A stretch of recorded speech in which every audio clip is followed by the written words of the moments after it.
Hello, good evening, and welcome to the Caithness Amateur Dram Antiques Society tasting. This evening, I'm going to do the third of a three-part series that I've done on Islay Cask strength whiskies. Started off in the first video with looking at unpeated cask strength Islay, then did the north part of Islay.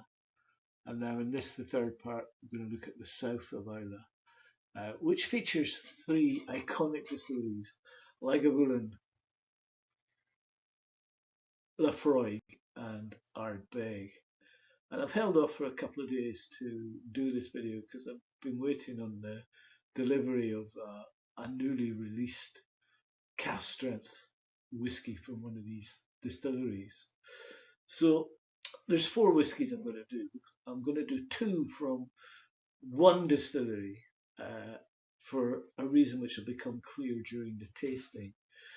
So I have a Lagavulin 12-year-old Islay Diageo special releases 2021, bottled at 56.5%.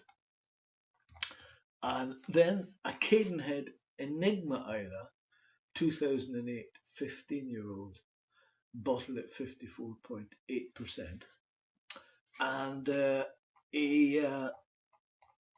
Laphroaig cask strength batch 12, which was bottled in February 2020, 10-year-old at 60.1%, and finally the newly released ARDBEG 10 cask strength at 61.7%. So the first whiskey I'm going to try is the Lagavulin 12-year-old Diageo special releases from 2021 at 56.5%. So it comes in a cardboard box with quite a picture on the front of a lion, male lion, in its release. Now, this is bottled at natural cask strength. It doesn't say anywhere on the bottle about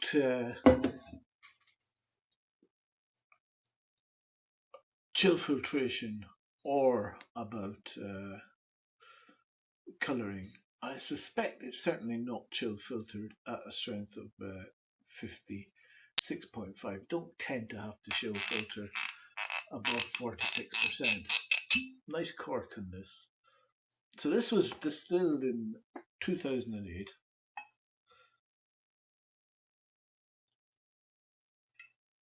And it's been matured in refill American oak casks before being bottled as part of Diageo's 2021 special releases. So it comes in the classic Lagavulin style bottle, and again on the bottle you've got the picture of the lion and natural cask strength. There's not an awful lot of information on the bottle about it. You have to really look it up. On the back there's the lion's spather about a fable about the King of Islay, and it's seen upon the crest of Lagavulin. No ordinary feline, but a lion rampant who prowled the grounds of an Islay castle, a fresh victor, intense in power and pride. So that's what they're coming from with this packaging. And let's see. So it's quite pale in colour, but suggests it is probably natural colour at 12 years old. I suspect I may have reviewed this in a previous video when we looked at Lagavulin. I'm not certain though. It's a fairly thin tide line, nice viscosity. And yeah, there is that ashtray in here. Some tobacco and a slightly medicinal note. And there's some apples roasted on a bonfire, freshly pitted olives, and maybe even a little tuna and brine. There's a creamy butteriness. Maybe butter that's been taken a bit too far and turned slightly bitter. And the peat is there, but it's lighter than I had initially anticipated. Let's try the mouth on this.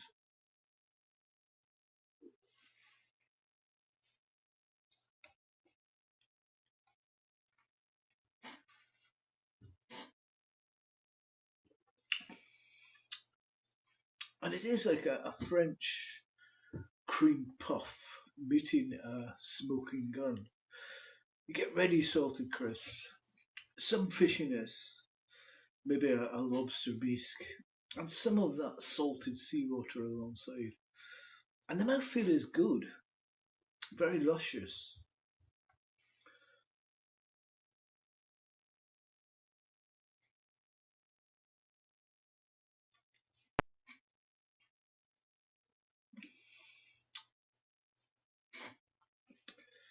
And on the finish, there's a heavy alcohol burn that introduces itself as the whiskey finishes. That leaves a peppery note in the throat. And you get that smoky savouriness that doesn't really dissipate. It's a long finish. So I'm going to add 1.5 mil to this, take it below 50, I think.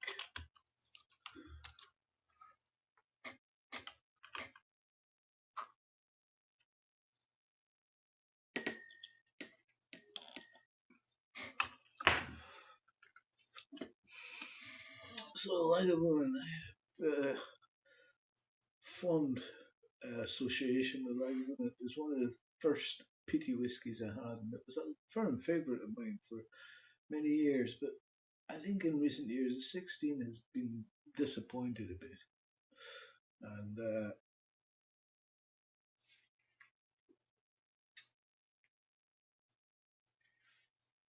let's see with water then. Now there's roasted peanuts, the salted roasted peanuts. And you get the ashy smoke, but it's less medicinal and more straight up burning cigarettes. And you get some of the sweet buttercream in the background. But that ashy smoke is the dominant aroma here.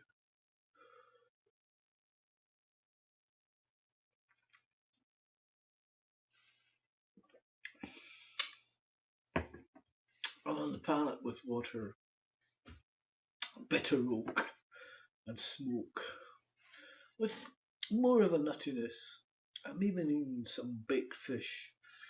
And you get processed peanut butter with added sugar.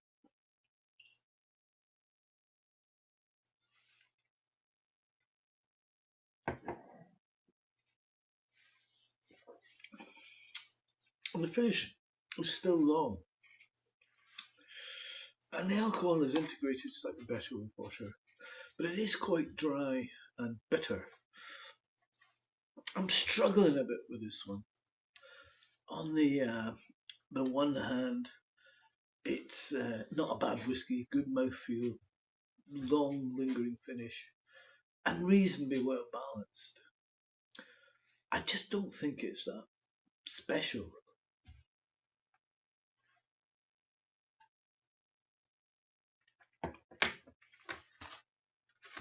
It's incredibly expensive, but what was back when I got it in 2021?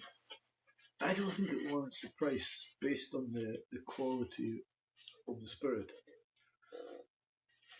I think Lagavulin fans will probably like this as it's showing the distillery character well. But for me, it's not a particularly standout whiskey. So I'm going to cleanse my palate with, tonight I thought I'd go for something a bit more savoury. I've got Jack Link's beef jerky teriyaki, 100% beef, high protein, Mr. Beast approved. And let's see.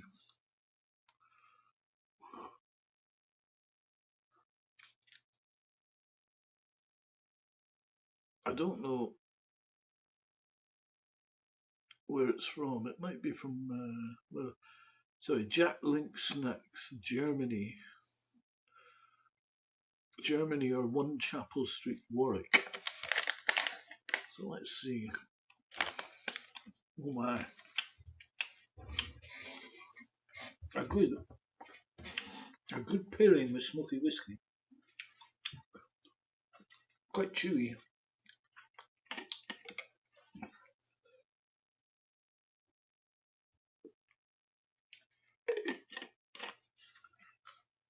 So, moving on.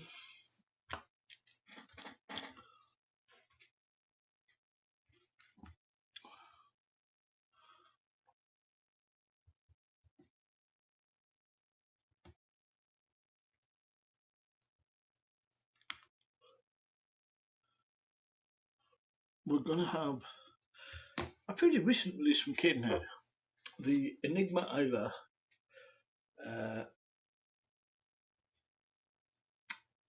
2008, 15-year-old, bottled at 54.8%. And this, I've got a sample of this. This bottling features unnamed spirit from the Islay region. It was distilled in 2008 and spent 15 years plus maturing in a bourbon barrel before bottling in 2024. And the online chatter on this is that it is Lagavulin. And as I said, for many years I held Lagavulin in highest regard.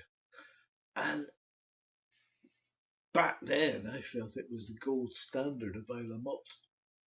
And the 16-year-old was as solid and dependable a drop of Islay gold as you would likely to find. I'm not so sure I could say the same of Lagavulin today. Maybe it's my changing taste, my greater experience, or maybe Diageo made some changes along the way. But to me, Lagavulin as it is now doesn't hit the notes it once did. And maybe that's to be expected.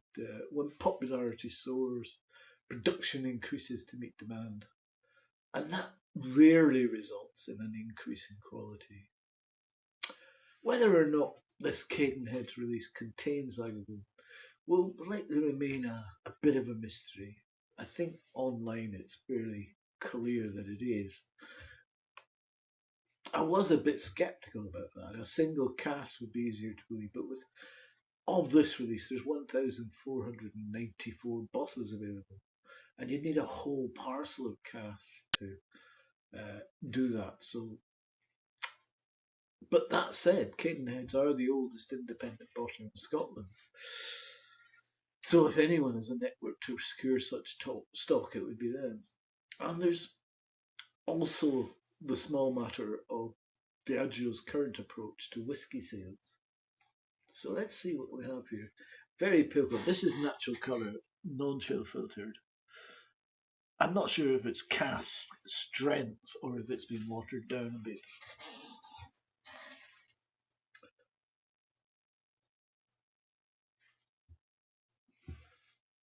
And it has a very thin titling, but nice tears. Now, very different from the 12-year-old just had. I've got applewood marzipan.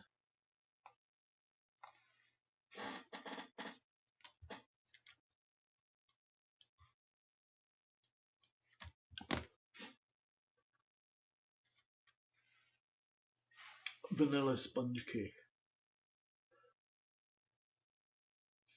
And the nose carries through the whole room as soon as the dram is poured. And the peat is fairly unmistakable. Ash, olives, lemon and tiny berries. All very much in the Lagavulin vein. It's pure and precise. I get a bit of chimney soup, some prickly pear,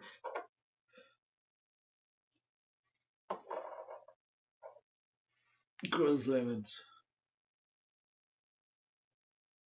sawdust, smoked mackerel, and some sea salt flakes. Initially, it wasn't particularly coastal, but as it opens more, you get more of this aromas as it opens in the glass. The alcohol feels present, but the smoke stands up to the white pepper spice. There's a little bit of vanilla sweetness right in the background as I go back into the dram. And it's got a nice mineral intensity, but it's not overly strong. You get quartz, silica, slate, coarse sea salt, the wind from the sea, the thick peat, barley softened by the influence of the barrels. Only mildly medicinal and mildly fishy. Limestone, gypsum, silt, a hint of vanilla, banana, and Mirabelle plums. Try them out.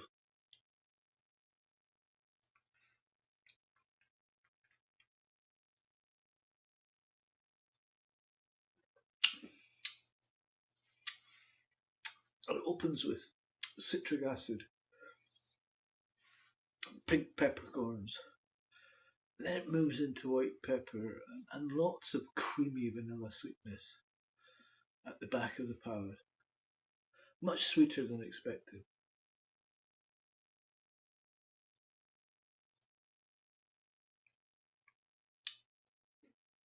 The smoke is very much present, but works as a background note rather than engulfing your palate. You get creme brulee or chipotle sauce, and the palate is softer than the nose would suggest. You get light white fruits, apples and pears, and rhubarb. Expressive spices.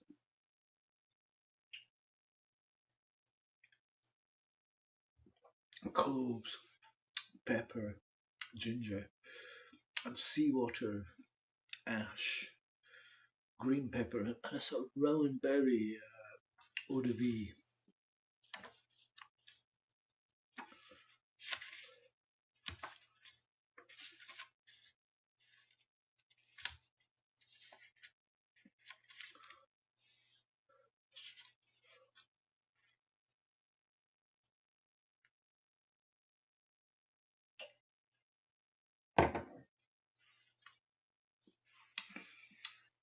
And the finish is salted caramel, bonfire embers, a little raw syrup, and some chili spice on the good length finish.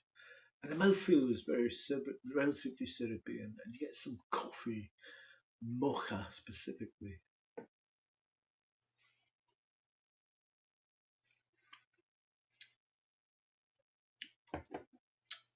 And on the finish, there's long, lingering notes of ash, green apples, oysters, and chalk, honey, lemon, boiled sweets, chorizo, and rock salt.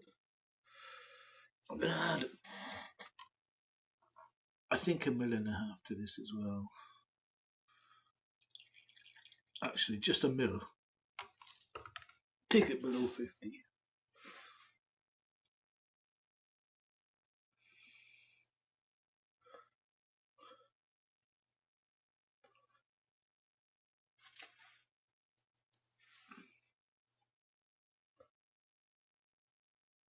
Now it's more of a mellow peat. Still very present.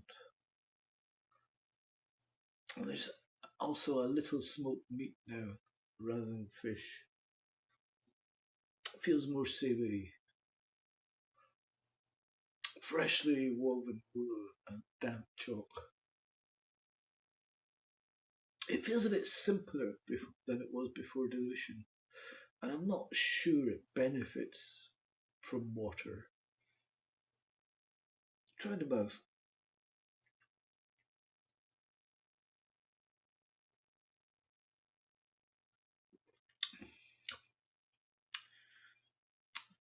And with water, it gains more of the cask sweetness. Get banana bread, ginger cake, and there's still lots of smoke kicking around. The smoke feels rounder, and it blends well with the stronger cask flavours. And that subtle sweet edge is unmistakable. It's an impeccable distillate. It does feel with water there's less going on, but oddly it feels a little more drinkable.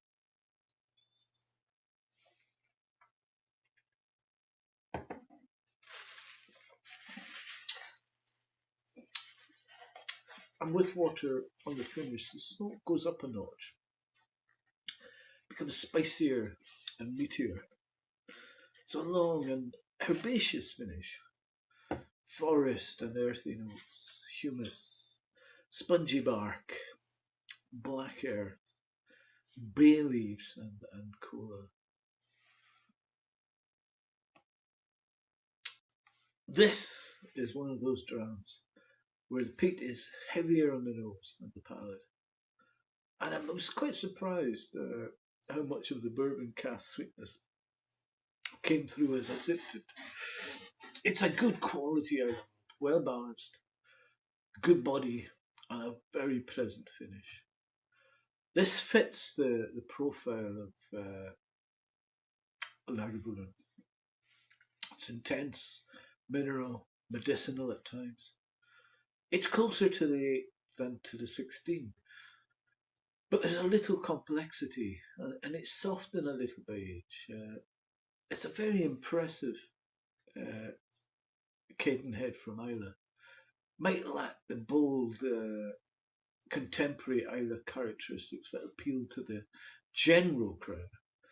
Instead, this expression showcases a more sophisticated and laid back style, steering clear of the overwhelming peatiness. I think this has been received well in the online community. And while Islay whiskies are abundant, few resemble this rather unique offering. So I'm going to cleanse my palate again with one of these Jack Link's beef jerky teriyaki.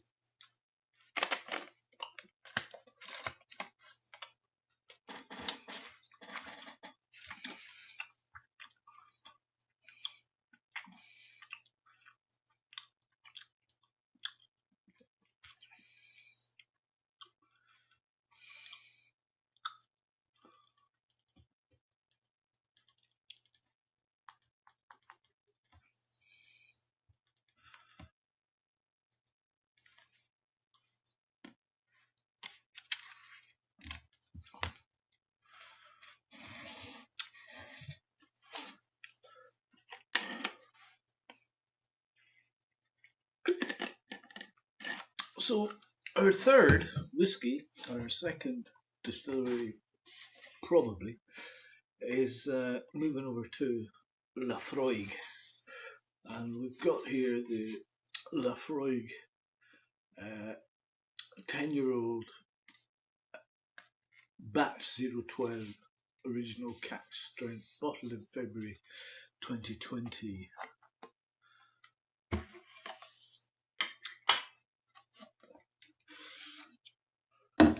Whoops, could do with opening this bottle.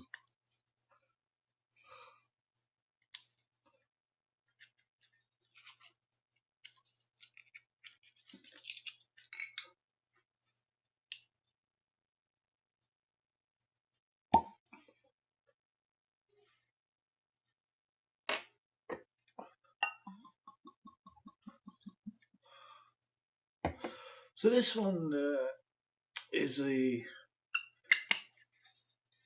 classic Laphroaig bottle green to hide the colouring, no doubt, and this one's at 60.1%.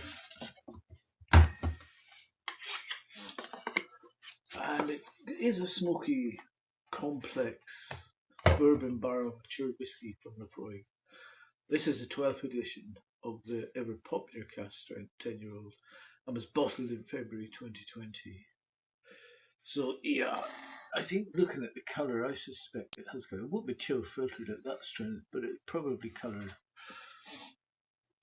Doesn't say anything on the bottle or the box.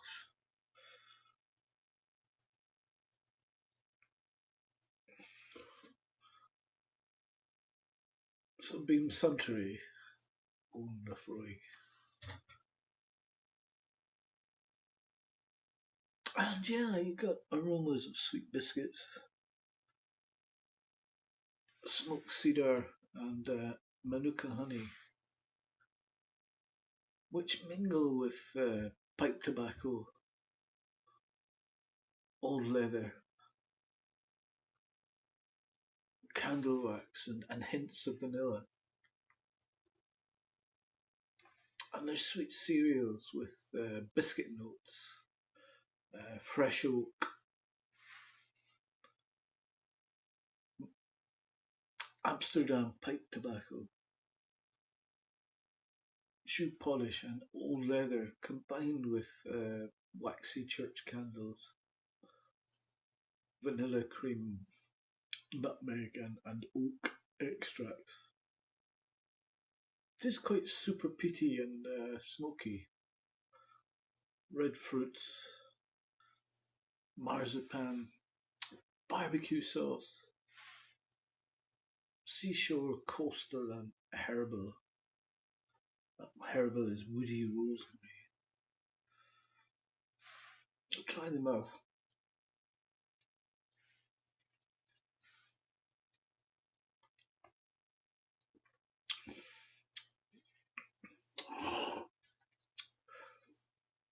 And there's notes of burnt oak, barbecued marshmallow, toffee, sea salt, and Belgian caramel waffles, as well as roasted coffee beans.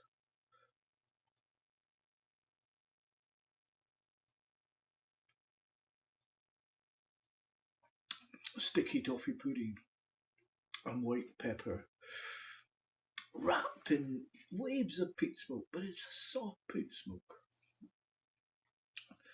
And I'm not particularly getting too much. There's a little medicinal iodine TCP notes, but nothing heavy.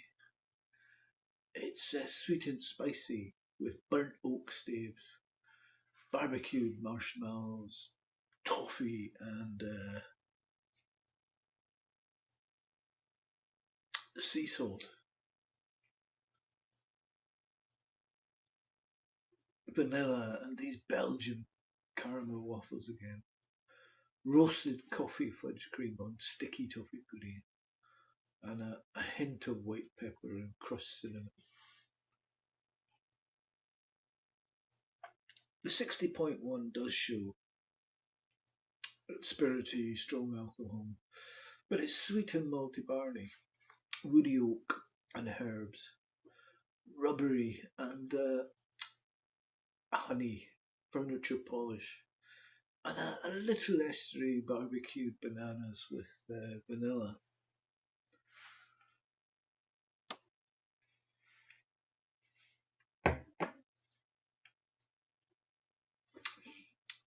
And the finish is floral with spicy oak tannins, iodine and sea salt. It's long, tarry, and smoky. And the woody stringency grows stronger and lingers. Peat is there all the time before finally waning. And then you get yellow and orange citrus, oils and acidity, and more of these coastal salt or seawater and seaweed. And then at the end, black pepper and the tiniest bit of red fruit, smoked bacon, cigar smoke, fudge and caramel. I'm going to add 2 mils of water to this.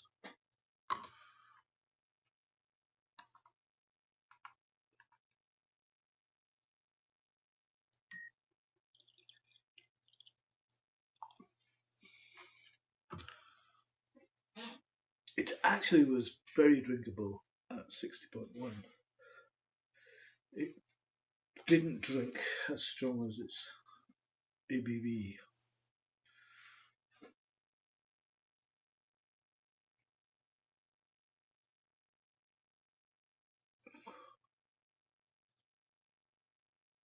And now it becomes a bit more floral, almost like flower stems that have been cut ready to go in the vase. And almost like the water from a vase that's held fresh flowers. And there's something like caramel, salt, coffee. And the peak becomes a little more powerful. But then you get some tropical fruits such as pineapple and sweeter flavours emerge, royal icing, even a bit of Christmas cake and freshly baked brown bread. Mouth.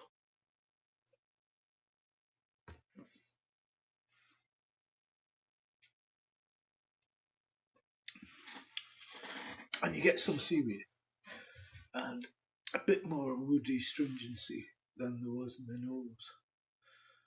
But it's still quite mild there.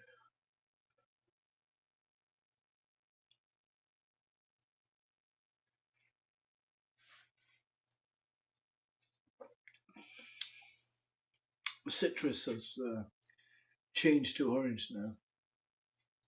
And along with the spice like pepper and salt, there is an ashy smoke and coal.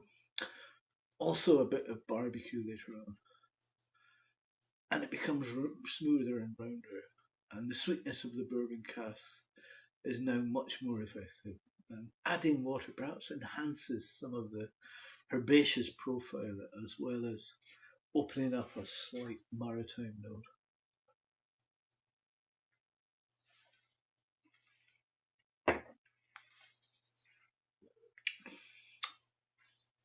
On the finish, it's still very powerful. Sweet smoke, caramel, honey, and it's a long finish on an ashy touch as well with some salty notes.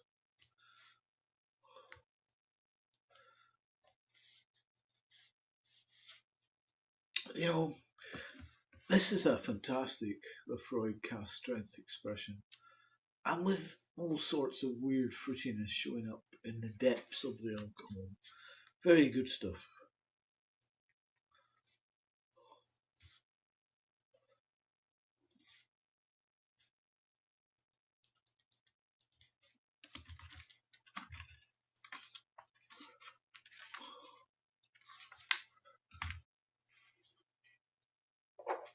So I'm going to cleanse my palate again with some more of this beef jerky. I'm not convinced I'd be a big beef jerky fan.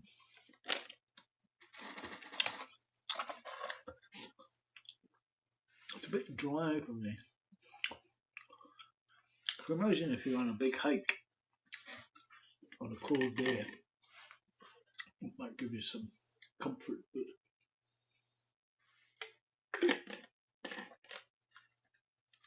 I'm not sure. It's probably too high a protein for me. But anyway, I'm looking forward to this next one. This is the newly released ARDBEG 10 cask strength at 61.7%. I'm a member of the ARDBEG committee and knew this was being released just 3 days ago. Went on the ARDBEG committee page on the ARDBEG website. ARDBEG committee costs nothing to join and gives you access to some privileges, one of which is first dibs on any ARDBEG committee releases. And this is the 2026 limited edition bottling for the ARDBEG committee.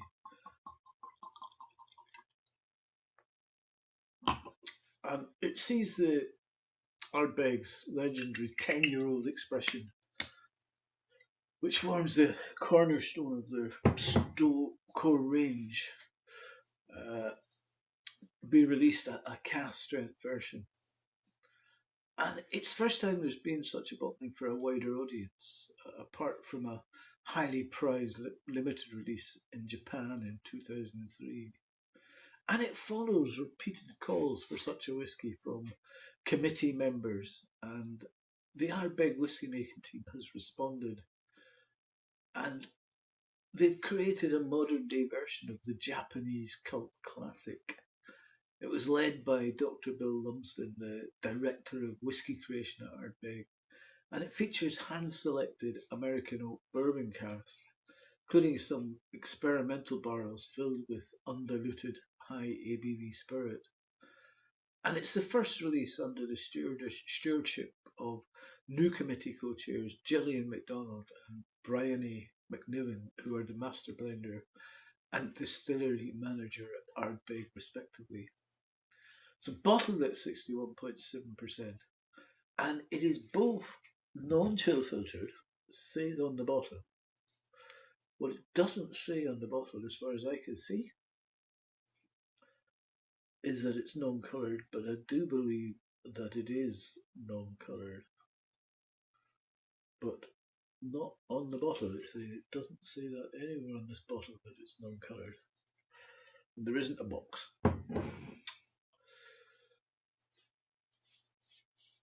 It's available exclusively to members of the ARDBEG committee via www.ardbeg.com from the February 24th, 2026.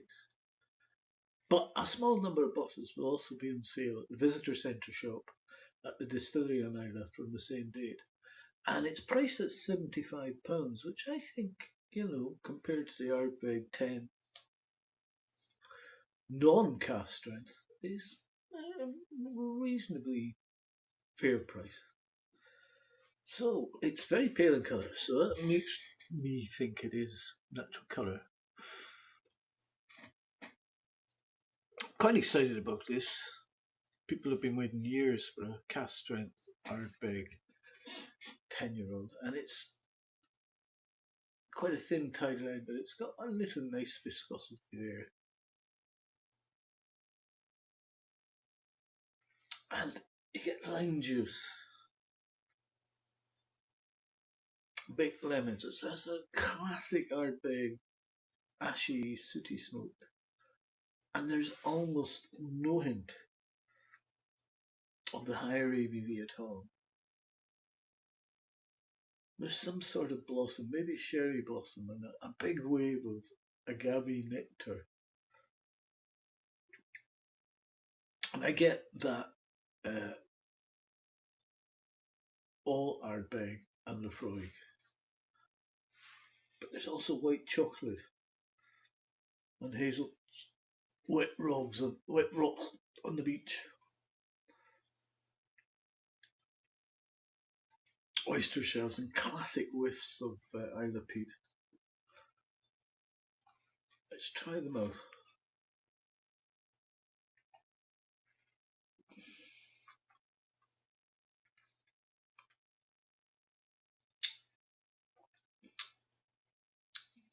And it's surprisingly mellow at the start. You get a gradual build-up of spiciness, but it doesn't feel above 50% on the initial taste.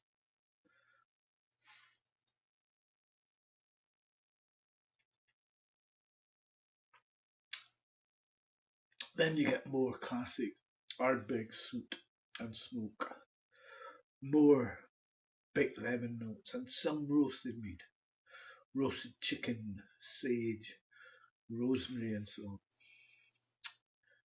The spice does build up a little on the second sip, like pickled jalapenos and pepper relish with fatty deli meats, not unlike the beef jerky teriyaki.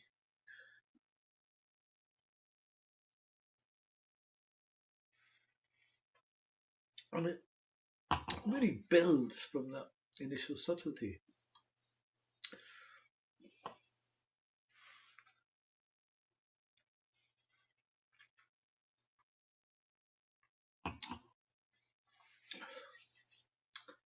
And it's long, chewy on the finish with a lot of the classic notes that I love about ARDBEG at its best.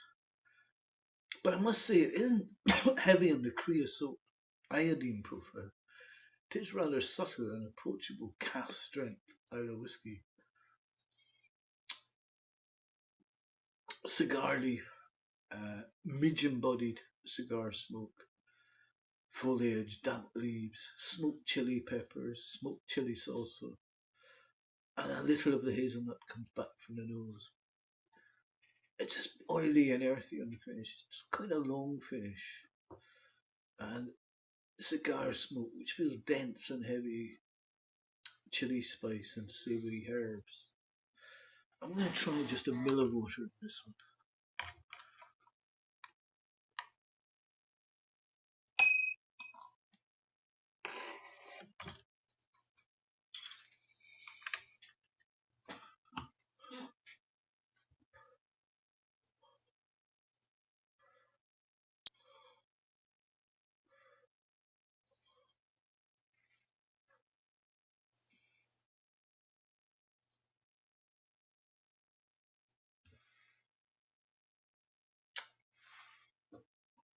And with water, it's deliciously sweet and savoury. Lemon curd, icing sugar, and vanilla custard. And you get that prickly peppery heat and sooty ashy peat smoke. Earthy and coastal. And a wisp of salty ozone, petrichor, a hint of damp moss and dying bonfire. And then you get some desiccated coconut and hazelnut praline, licorice and bitter green herbs. Try them out.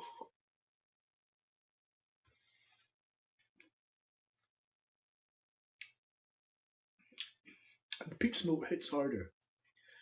And the same with the peppery heat. It's vibrant, fresh and punchy, but it's still sweet versus savoury. Fresh green chilli.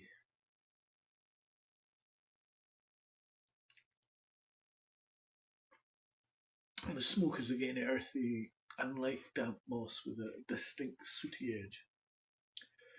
But that mellows to be more like dying bonfire embers and bitter cocoa powder.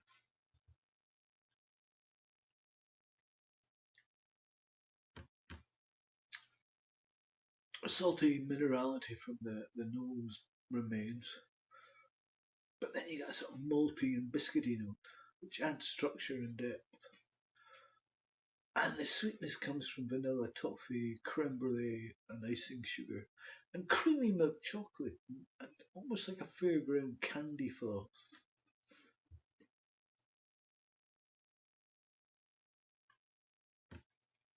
And there's background notes of Earl Grey tea, a twist of lemon zest, fennel seed, and a herbal pine-like quality, which give it quite incredible complexity.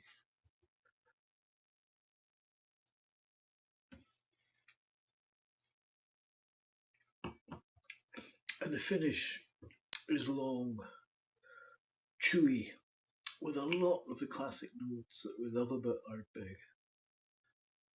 It isn't that heavy on the creosote iodine profile.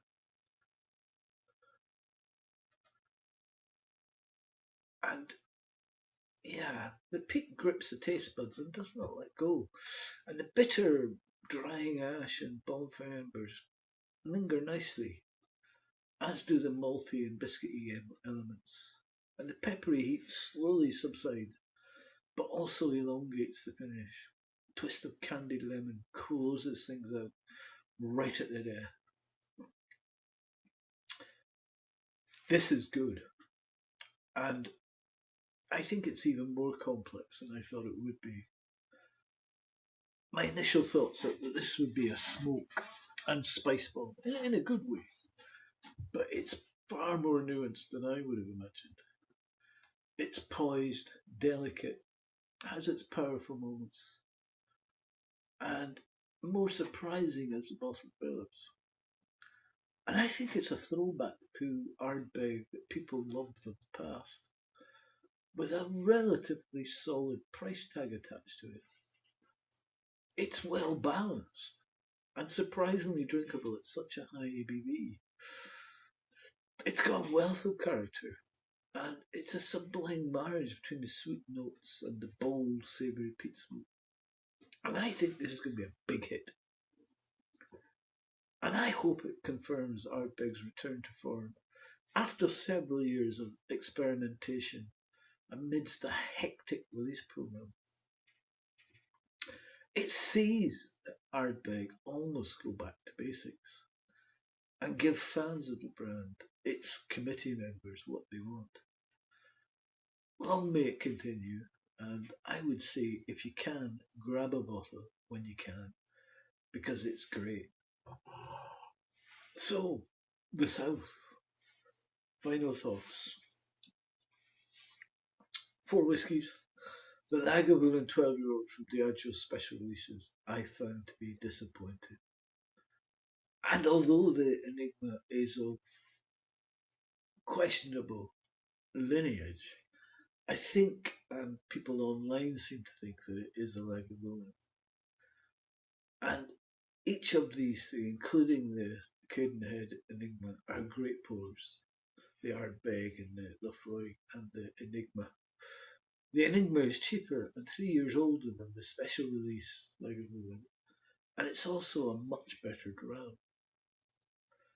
The Laphroaig cask strength I enjoyed, and it makes me question why the core range 10-year-old is watered down, chill filtered and coloured. The cask strength Laphroaig, as this 2020 edition is batch 12 is showing, is everything the core range 10-year-old at 40% is not. And the ARDBEG 10 cask strength newly out is what I and others have been waiting for from ARDBEG for years. And I, for one, hope it becomes a feature of the distillery's core range as it moves forward. Thank you for listening, and thank you for watching the videos on the Ida cask strength.